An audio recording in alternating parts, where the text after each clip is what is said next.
Hey, what's going on everyone? This is Mike Colleen at MikeColleen.com. There's gotta be a reason you treat me like you do. 'Cause if you're still where I'm standing, tell me, would you like the view? Okay, so today we're going to talk about the reason why we chase avoidance. In my case, it's because they're so damn cute. Okay. Well, at least in my case, she was just adorable. I would give her another chance and another chance and another chance. It's kind of a joke because that's what avoidance do. They come and then they leave, and they come and they leave. But man, she was a cutie. I'll never forget her. Come back. Okay, so. Okay, I'm going to talk about the energy and what causes us to pull and to chase and, all that stuff. Okay, so one thing I want to clear up. I mentioned in the last video, I don't know how clear I made it, but this is kind of a theory of mine.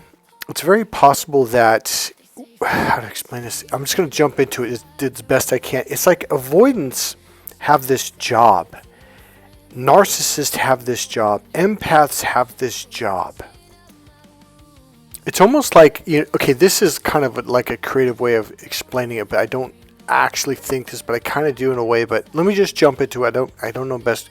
So it's almost like God said, or spirit, or someone said, okay, you're going to go down to earth and here's how you're going to pay off your penance or whatever.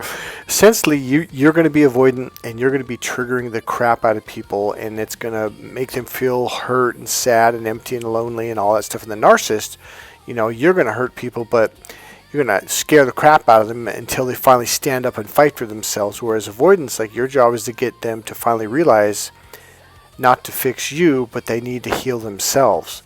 And empaths, you're the mirror where everyone gets mad at and attacks and then realizes like, oh shit, it's not them, it's me. So basically the narcissist is completely delusional, oblivious to any wrongdoing in any way, shape, or form. They think they're perfect, and then after they've attacked someone for years and that person finally stands up for themselves, they do the whole professional victim thing. Oh, I'm the victim here. It's like, oh, okay, I see.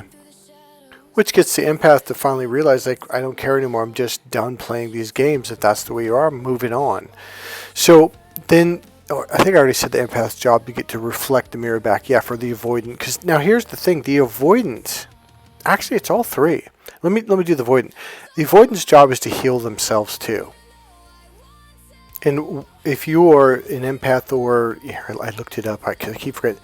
So the anxious, preoccupied, or what we call the anxious attachment style, is essentially the avoidant needs to realize they have to stop running from their problems and they have to start healing them. They have to start loving and nurturing themselves.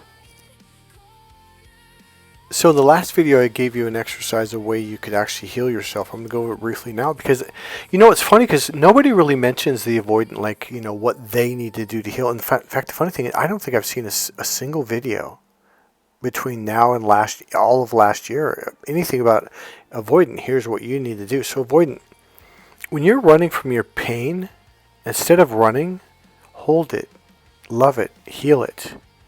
Lay down in bed, lay on your side if you want to, and it's like a little baby that's crying. It's scared, and it needs you to love it, to connect with it. Now, here's one thing I don't think I mentioned for any of you guys, that this technique that I'm talking about, you hold it. You don't say be happy, don't be sad, don't be depressed, don't be scared. You let it feel the fear, feel the shame, feel the emptiness or the loneliness, and you allow yourself to feel it too. This is how you begin to heal it. Now, obviously I can help you a lot better teaching this to you one-on-one. But I wanted to throw that out there for now because it's really important for people to begin to realize, there is a healing process, okay? It's a little more in depth, but essentially you just lay down with it, and if you can, just fall asleep with it. You don't have to. The way through pain is going through the pain, not avoiding it. You have to go to it and embrace it and love it and allow it to feel the pain, because that's how you heal it. It's like they say you have to walk through the fire, and that's what they mean. Feel the emotions, feel the pain, and that's how it begins to heal. See, what you're doing, okay, here's what you're really doing. You are, instead of rejecting this child, this part of you that, which is essentially a little younger part of you when you're younger, instead of saying, no, pushing it away, I'm going to do drugs, I'm going to smoke cigarettes, I'm going to, smoke weed, or, do drugs, or I'm going to drink alcohol, or I'm going to be a sexaholic or a workaholic, or, exerciseaholic, and have all these addictions. See, you're rejecting that child when you avoid it. You need to embrace it. It's your child, and the only person it wants is its own mother or father, which is you. To hold it and embrace it so it will feel loved, and then it will begin to heal. So number one, allow yourself to feel this pain. Allow it to feel and go through the pain, okay? Number two, it's looking for your acceptance. That's why, see, this is why when you get in relationships and you feel good, you're letting that other person's energy embrace the parts of you that you have rejected, that you have denied, that you have been avoiding. And the problem is, it'll never heal by someone else loving your parts. It only will begin to heal when you begin to accept it for what it is, the way it is, exactly. So number one, allow it. Allow it to experience whatever it's experiencing. Number two, embrace it. Have an open awareness of it. And allow it to be in that space. So here's the deal. If you don't have an experience, it is an energetic, you'll feel things like bubbling, kind of like when salt or Kool-Aid or whatever, like it begins to melt in warm water. See, the energy is crystallized, it's hardened. And when you allow yourself to open up and expand open and have an open awareness of it, like your energy is holding it and yet allowing it to be in its own space, you have a conscious, open, expanded awareness of it. After a period of time, it may see, here's the other thing I didn't say in the last video. It may take every day or every other day, and then it might take 2 weeks, 3 weeks, 3 months. It takes time. But you will feel this expansive, like all the energy begins to melt. The crystallization dissolves. That's probably a better word. And you'll feel almost like this tingly expansion of energy. Now, if you don't get to that point, you can work with me and I'll really help you have an experience like that. And then you'll be like, oh, I see. See, it's a little challenging, but I want to leave it at this though. Just be with it. Just being conscious and present with this child, this part of you, is a healing effect. Now let's go to the second part of this video. Or actually, this technically would be the third part.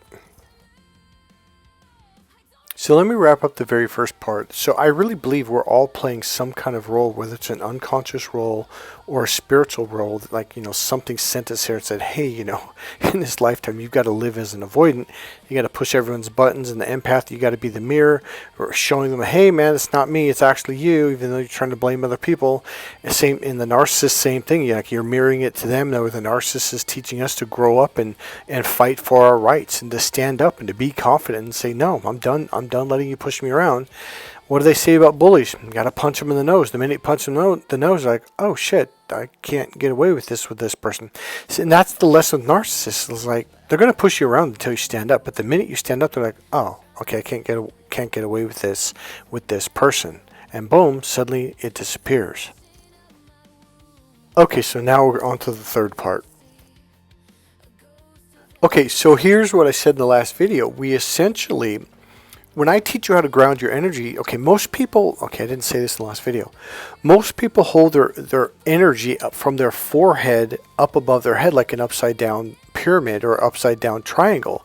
Like the energy is up there. It's not supposed to be up there. It's supposed to, and this is what we call being very heady, like you're stuck in your head and you're thinking. It's not supposed to be there. It's supposed to drop down inside your body. And it gives you this expanded space to where your thinking and your thoughts can have open space to think naturally and comfortably.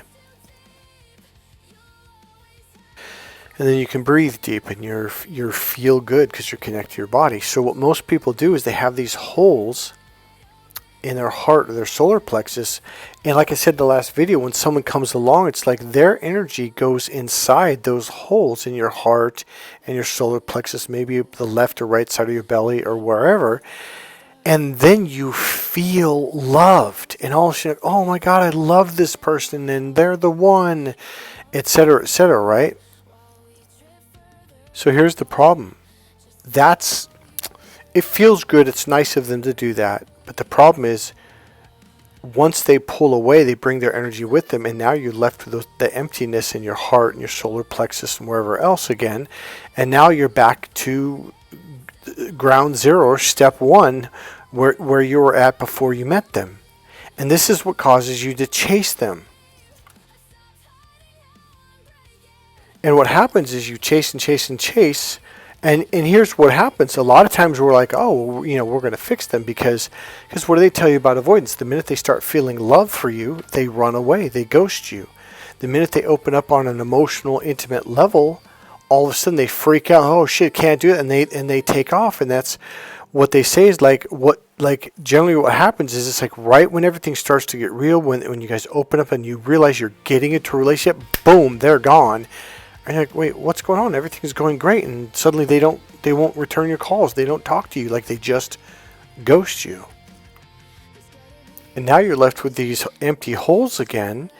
And because you're not trained in energy healing, you're not conscious of that, you start to chase them thinking, well, I have to get them back.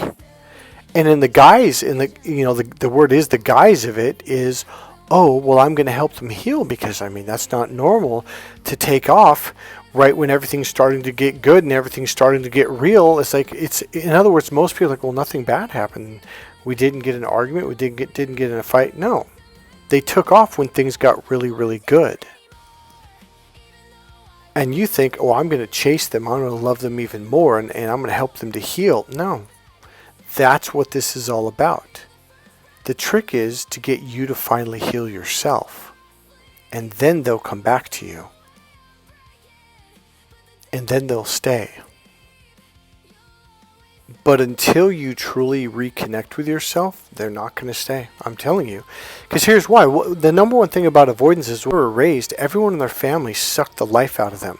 Not only energetically, which the family did to them, but also probably the first and second and third relationship did the same thing, use them. They use them financially. Usually the avoidant has to clean the dishes and fix the dad's problems and fix the mom's problems, do the brother's homework and clean the dishes and do this and do that. Everyone uses them. So when they finally become 18 years old or whatever, or get away from the family, they're like, I'm not going to let anyone do that again. It causes them to be hyper independent. Everything is about independent. I don't need you. I don't need you. And the minute they start to fall in love, it's like, oh no, I'm going to need them. And that's when they freak out and they're like, I'm gone. Now, let's go back a few minutes ago when I said, when everything got real and like you were starting to fall in love and everything was starting to click and connect and everything was going perfect. Essentially, love was happening, which means their energy was filling up your holes, which is another form of using them. You're literally using their energy to heal you, and that's not right. And that triggers their memories of all their energy going to everyone else, and finally they're like, I can't be around. See, the one thing they're going to do is they're going to make sure you're an independent person, that you don't need them, and you're not going to lean on them and suck the life force out of them. So when you guys start falling in love and this love fills you up, they're like, I'm out of here, because they're feeling that draining feeling again, and that's a warning sign or a red flag or alarm bells go off and they bolt. So then you start to chase them, not realizing what you're doing is an extremely unhealthy and very selfish thing. It's like, no, I want you to make me feel better. No, your job is to make you feel better. Your job is to bring your energy back down inside you to fill yourself up, because that's the only way you can truly heal yourself. And now you're not an energy vampire. Now you're not sucking the life out of them.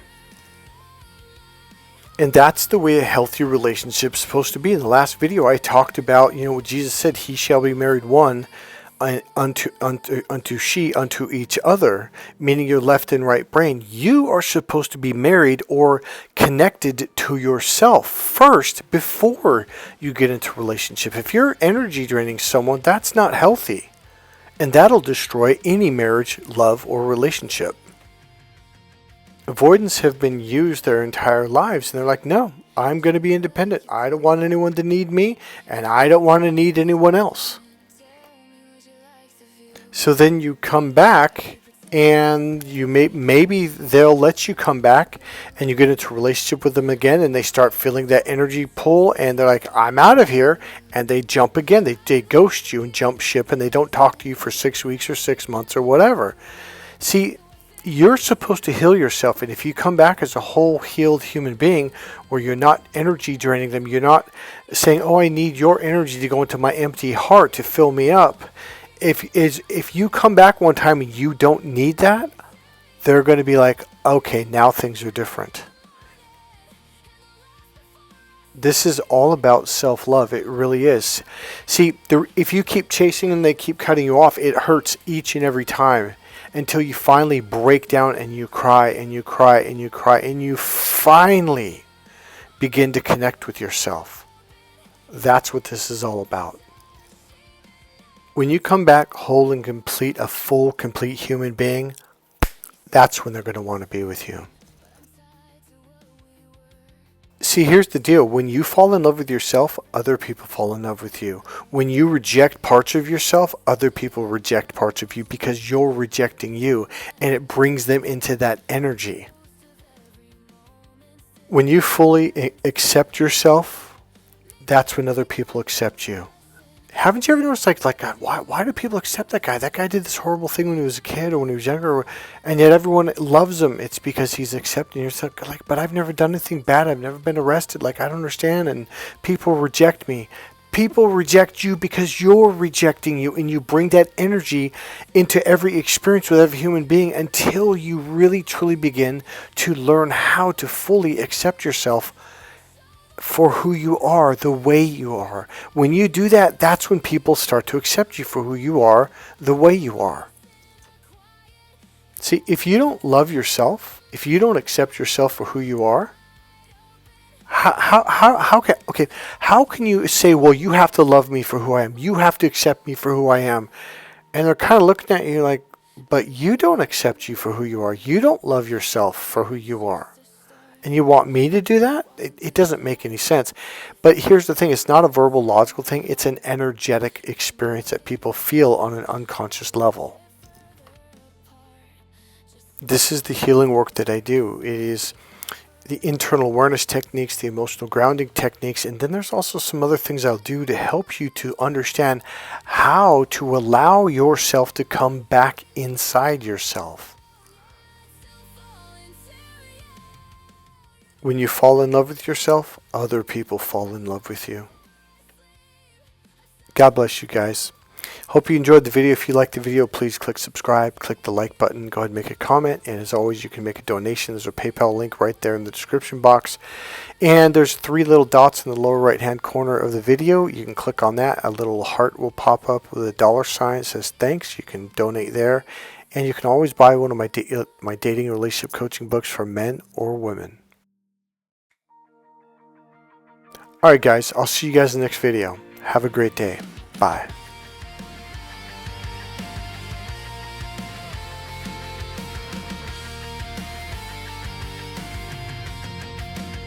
There's gotta be a reason you treat me like you do.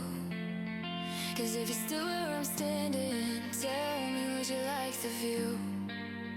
I keep pretending I'm steady, but the truth keeps shining through. I've been walking in the silence